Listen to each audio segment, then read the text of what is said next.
Hi. When I first met Dean Whitaker, he didn't look like the man the world used to know. I had read about him before the accident, an athletic, broad-shouldered former football player, divorced but still admired by many. The kind of man who seemed to carry his independence like a badge. The kind of man who turned heads when he walked into a room. But when I stepped into his house for the first time, the man waiting in the wheelchair wasn't that version. His face was still striking, his eyes sharp and impossibly blue.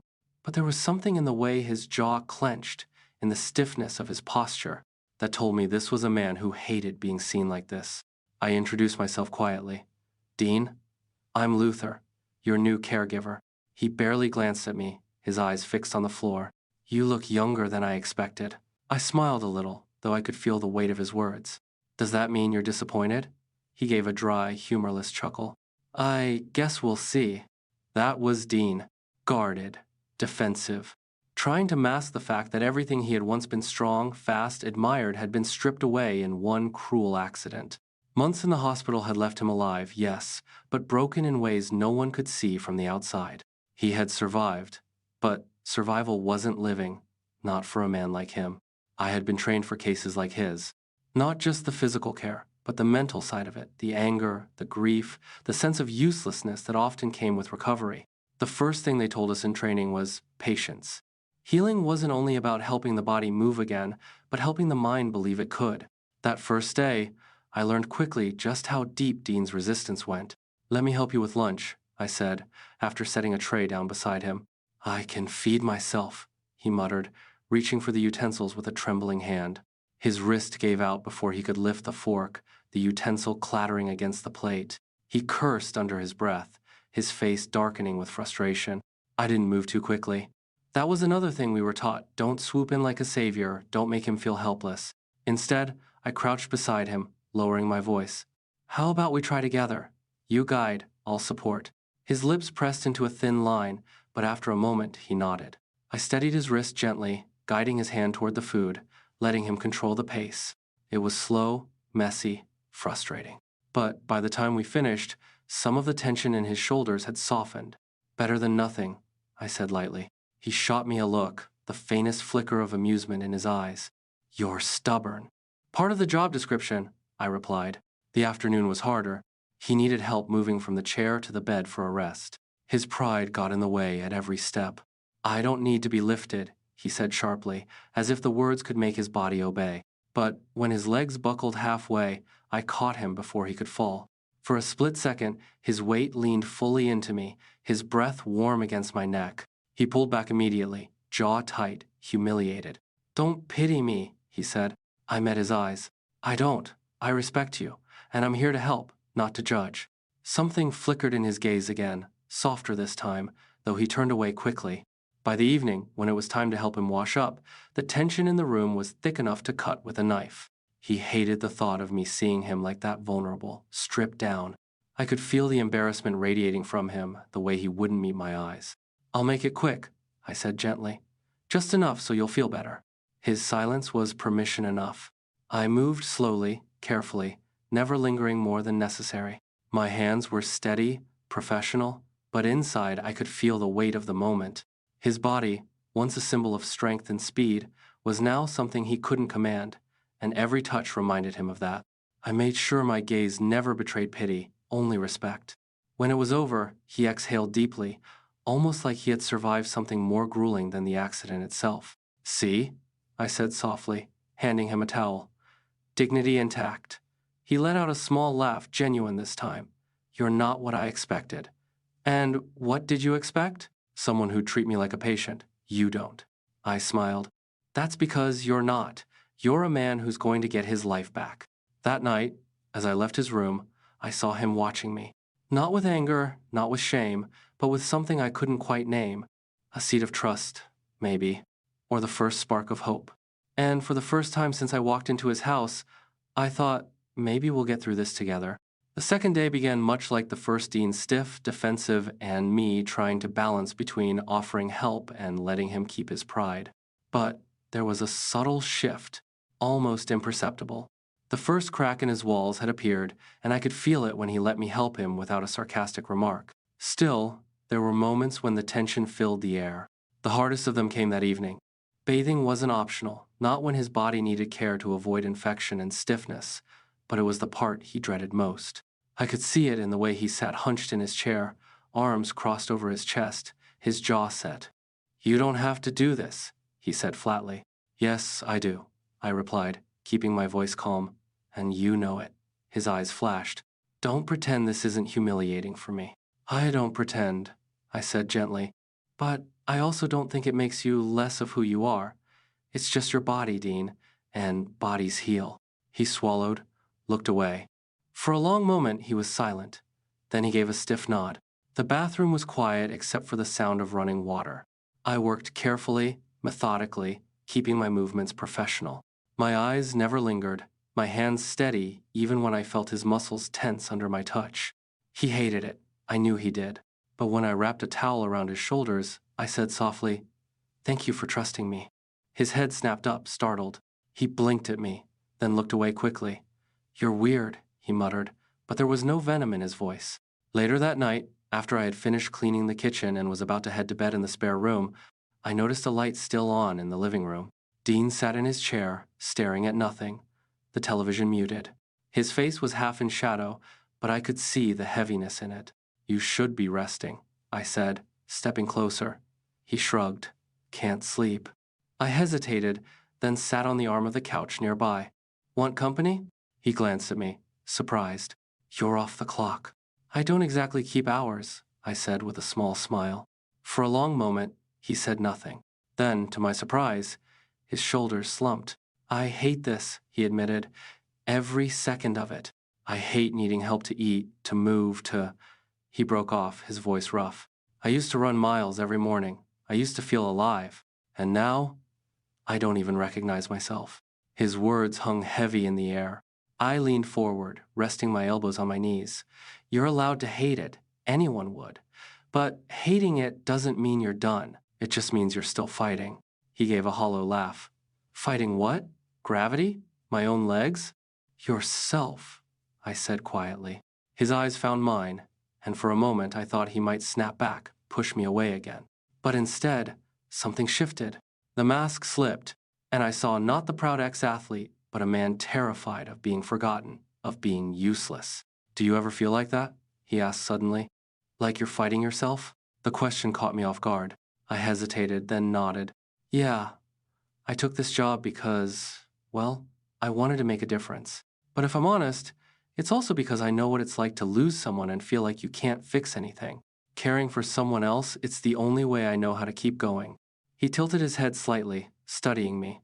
"You lost someone?" I nodded again, throat tightening. "My brother, a few years back. Accident. Different circumstances, but it left me feeling powerless. I didn't want anyone else to go through that without support." The room grew quiet. The clock ticked faintly in the background, but otherwise it was just the two of us, breathing the same heavy air. Then Dean did something unexpected. He let out a small laugh. "What?" I asked, surprised. "You," he said, shaking his head slightly. "You're the first person who sat here and talked to me like a human being instead of a patient, even when you're bossing me around." I smiled, a little embarrassed. "Someone's got to keep you in line." He chuckled again, and the sound was warmer this time, almost unfamiliar. That was the beginning. After that night, the silence between us wasn't so sharp anymore. We started talking more, sometimes late into the evening when sleep refused to come for him. He told me about the glory days on the football field, about the rush of adrenaline when the crowd roared, about the emptiness he felt when his marriage fell apart. He confessed how terrified he had been lying in the hospital, not knowing if he'd ever walk again. And I shared too. Not all at once, but in pieces. My childhood in a small town, the way I had always felt like an outsider, the quiet resilience it took to carve out a life where I belonged. My brother's smile, the hollow space his absence left. Little by little, we began filling those empty spaces in each other with words, with laughter. Sometimes I'd throw in a small joke just to see the way it softened his expression, the way it made his eyes crinkle at the corners. Sometimes he'd tease me back, in his dry way. "You're awfully chatty for a professional," he said once, after I'd gone on a tangent about my favorite books. "Consider it part of the therapy," I replied. "Feels more like a distraction." "Distraction works, doesn't it?" He smirked, conceding the point. But beneath the banter was something else, something unspoken, I felt it when our hands brushed as I adjusted his blanket, when his gaze lingered a little too long as I set his tray down, when I caught myself looking forward to seeing him in the morning, even knowing how stubborn he could be. It wasn't love not yet, but it was the start of something I hadn't expected when I took the job, a fragile thread pulling us closer, day by day. And for the first time, I began to wonder if maybe I wasn't just here to help him heal, maybe we were both here to save each other.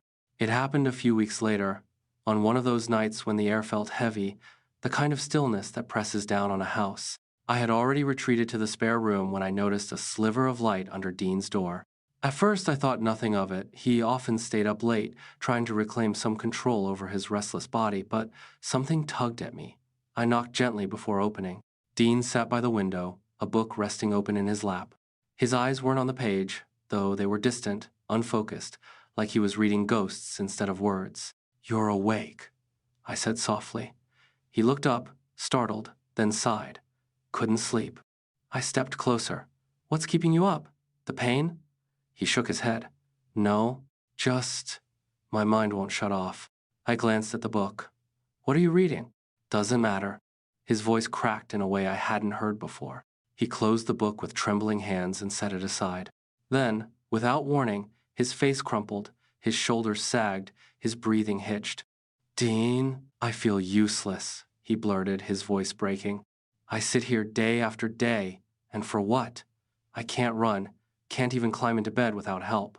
I used to be someone, people knew my name. Now I'm just..." His fists clenched on the armrests. "Now I'm just a burden." The rawness in his words hit me like a punch. I crossed the room quickly, kneeling beside his chair. "Hey," I said firmly, though my own throat was tight. "You are not a burden." He laughed bitterly, tears streaking down his cheeks. "Then why do you have to help me with everything? Why can't I do anything for myself?" "Because healing takes time," I said. "Because you're human, Dean, and because no one loses their worth just because they need help." For a moment he just stared at me, broken open in a way he had fought against since the day I met him, and then he leaned forward, his forehead pressing against my shoulder. The contact startled me, but I didn't move. I wrapped my arms around him, holding him as he shook with quiet, restrained sobs. His body was warm and solid against mine, yet fragile in its vulnerability. I didn't say much, just let him cry, let him know he wasn't alone. When his breathing finally steadied, he whispered hoarsely, "I hate that you see me like this." I pulled back just enough to look him in the eye. "I don't see weakness. I see someone who's fighting harder than most people ever will. And I admire that." Something flickered in his gaze, something deep and searching. I felt it pull at me, and for one dangerous moment I thought about leaning closer, about crossing a line I wasn't sure either of us was ready for. Instead, I steadied myself and let go, retreating into professionalism. "Let's get you to bed," I said quietly. He nodded, wiping at his face with the back of his hand. The silence between us as I helped him into bed was charged, heavier than before. My hands lingered longer than necessary as I adjusted his blanket, brushing against his arm, his shoulder. He didn't pull away. As I turned to leave, his voice stopped me. "Luther." I looked back. "Thank you," he said simply. I smiled faintly. "Any time." After that night, something shifted. Our routine was the same, me helping him with meals, exercises, the endless tasks of daily care, but beneath the surface, everything felt different. His eyes lingered on me when he thought I wasn't looking. Mine did too, though I tried to hide it. When I steadied him during a transfer, my hand resting at his waist, there was a warmth that had nothing to do with the job. When our fingers brushed while passing a glass of water, neither of us moved away too quickly. One afternoon, as I guided him through stretches, my hand pressed against his shoulder blade, and he shivered faintly. "You're tense," I said, trying to keep my tone neutral. "Maybe it's your fault," he muttered, and though it sounded like his usual sarcasm, his voice was softer, almost playful. I chuckled, shaking my head. "Guess I'll add stress-inducing to my resume." He smirked, but his gaze lingered, heavy with something unspoken, and I felt it too. The pull between us, the unacknowledged current. But every night, as I lay awake in the spare room, I reminded myself of the line I couldn't cross. He was my patient, my responsibility. To act on what I felt would risk everything, his trust, his progress, his fragile hope. So I buried it. I smiled, I laughed, I supported him, and I kept my heart carefully hidden, even as it betrayed me with every lingering glance. Even as part of me wondered if maybe, just maybe, Dean felt it too. By the time spring lightened the air outside, Dean had begun to change. Not completely, he was still stubborn, still cursed when he dropped a utensil or stumbled in a stretch, but something inside him had softened. His hands no longer trembled with humiliation when I steadied him. His laughter came easier, his silences less heavy. Most importantly, he was getting stronger. It started with small victories, flexing his toes, lifting his legs a little higher during therapy. Each milestone lit a spark in him, one that even he tried to hide behind dry remarks. But the day he stood with just my support under his arms, he whispered, "I thought I'd never feel this again." Weeks passed. Exercises turned into short steps with crutches, then longer walks down the hallway.